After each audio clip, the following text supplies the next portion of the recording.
Hello everyone, I'm May Linggao from Manila. I'm one of the leaders here in J Factor Team Philippines. And I'm here para i-discuss ko po sa inyo kung paano kayo magsisimula dito sa inyong Gines business. And the first step is to register. And we have two ways to register. Number one, if malapit po kayo sa office, you can just go to the office and the customer service will assist you. Hihingi po kayo sa customer service ng sign-up form. Ang sign-up form po, ganito po siya. So, hihingi po kayo sa cashier. And of course, once makahingi kayo, you will fill it up. So, yan, importante po ang inyong buong pangalan, yung totoong pangalan. And of course, your address, your username, birthday, phone number, and email address. Very important po itong username. Bakit po ito importante? Kasi ito po ang magiging website nyo. For example, www.yourname.ginesglobal.com. Pwede din naman po na i-connect ninyo sa products or sa company yung pangalan ng inyong username. Depende po kung saan po kayo mas comfortable. And of course, makikita nyo po dito sa baba, ayan, sponsors information. So sa sponsor information po, kung sino po ang nag-invite sa inyo, kung sino po ang nag-introduce sa inyo ng Gines, so siya po yung inyong sponsor, kung sino po ang tao na yan. And of course, ibibigay po niya sa inyo ang kanyang buong pangalan and username. So, siya po ang magiging sponsor ninyo. And of course, mapapansin niyo po dito sa baba, iba-iba po ito ng mga packages. If ever po na gusto ninyo na bibili kayo ng mga package. Of course, marami po tayong iba-ibang package. Ang pinaka-basic package po natin is amounting to 12,520 for pickup. So, once bumili po kayo ng package, kasama na po dyan ang inyong membership fee. If ever naman po na mag-start lang po kayo sa membership fee, tinatawag po natin siyang starter kit. Ito po.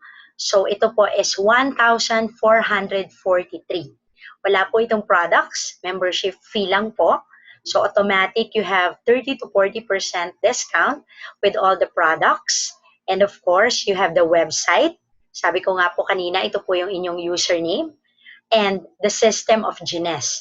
Of course, kung gagawin nyo na po ito talaga na business, tutulungan po kayo ng Gines para sa system nila para mas maging mabilis at maayos po ang inyong business. For example po sa mga commissions nyo, yung compensation plan. So, i-discuss po natin yan moving forward. So, importante po, mapirmahan nyo. So, nakalagay po dito, applicant signature and the date kung kailan nyo po i-register ang inyong Gines business. So, again, if you will just have starter kit, wala pong product, but it's just 1,443. And you can pay via cash or credit card over the counter sa ating pong cashier.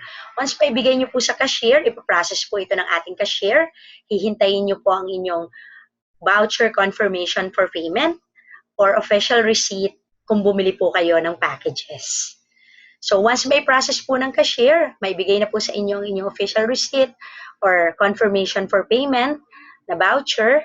So, okay na po yan. Kung bumili po kayo ng products, kukunin nyo po sa storage natin, sa stock room natin ang products and okay na po.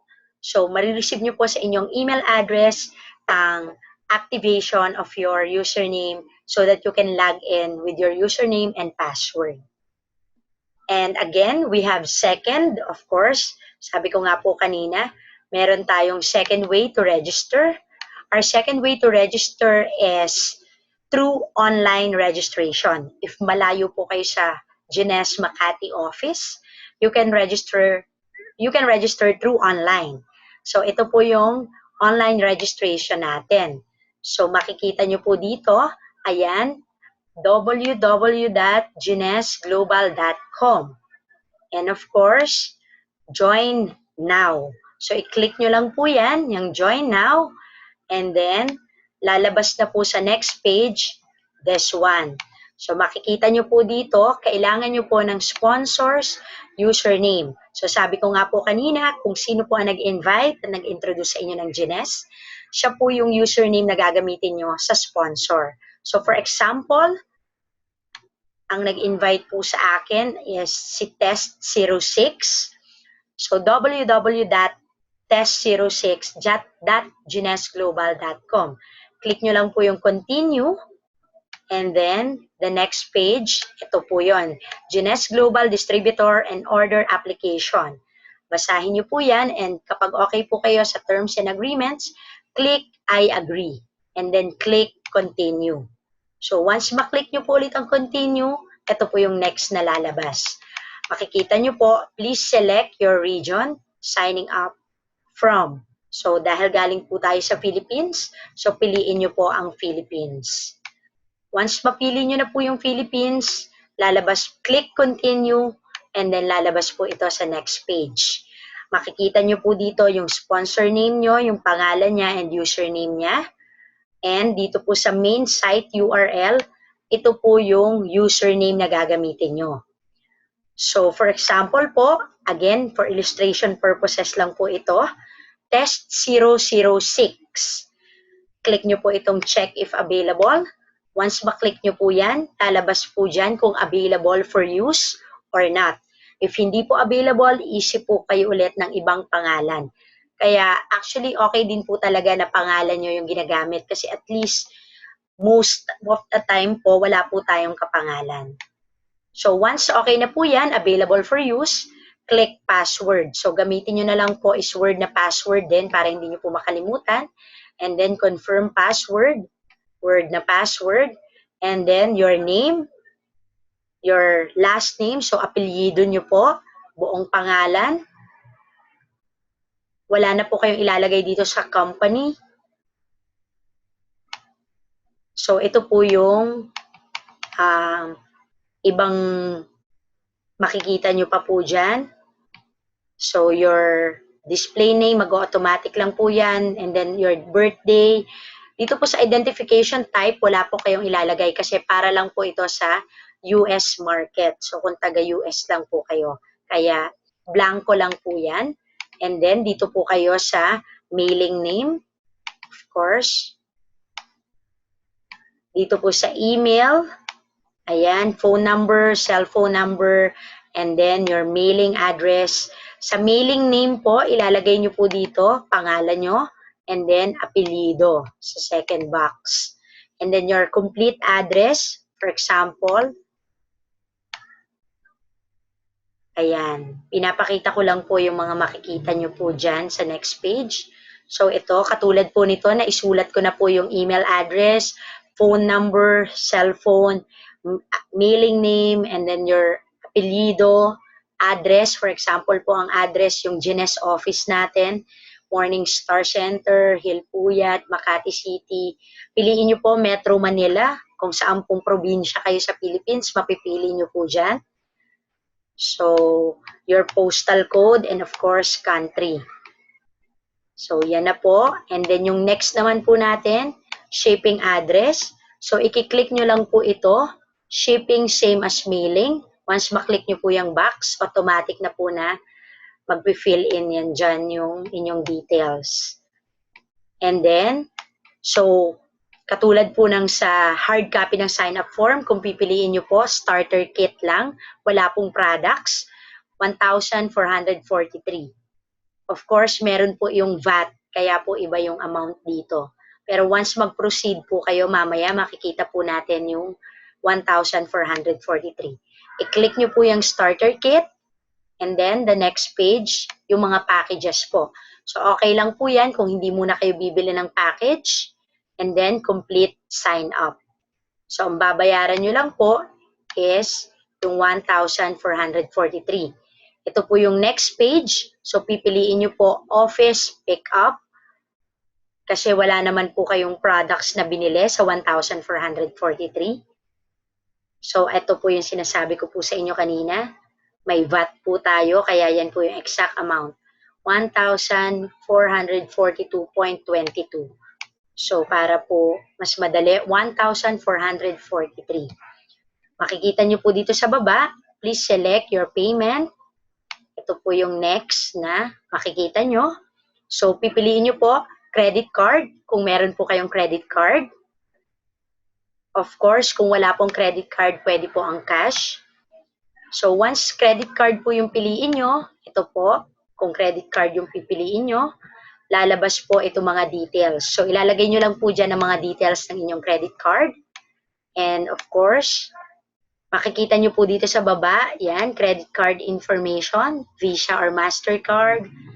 So, yan, lahat po ng information ng inyong credit card.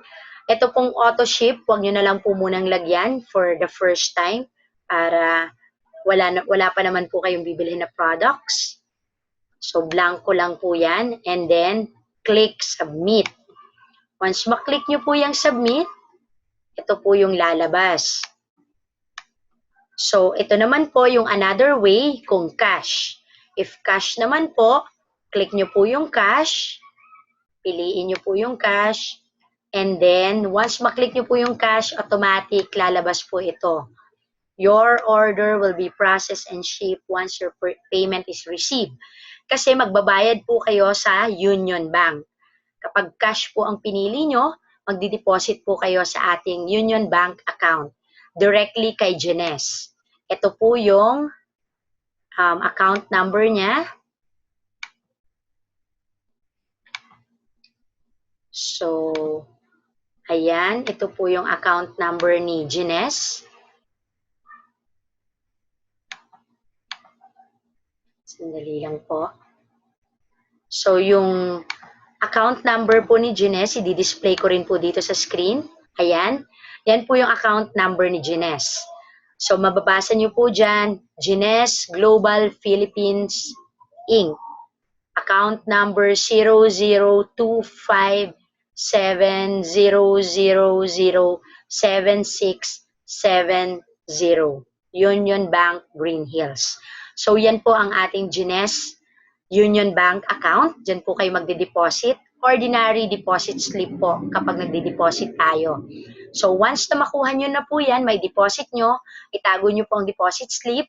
Of course, pag uwi nyo po sa bahay, picturean nyo or scan or i-fax dito sa number na ito. So, attention po either kay Miss Ros Moreno or Carol Valenzuela. So, nandyan din po yung mga numbers nila, makikita nyo po, and their email address. So, once ma-email nyo po, isi-send nyo po sa kanila ang kopya ng deposit slip. Deposit slip, scan nyo po or picturean, then i-attach nyo po sa email with your username and your complete name. So, yung buong pangalan nyo po at yung username nyo.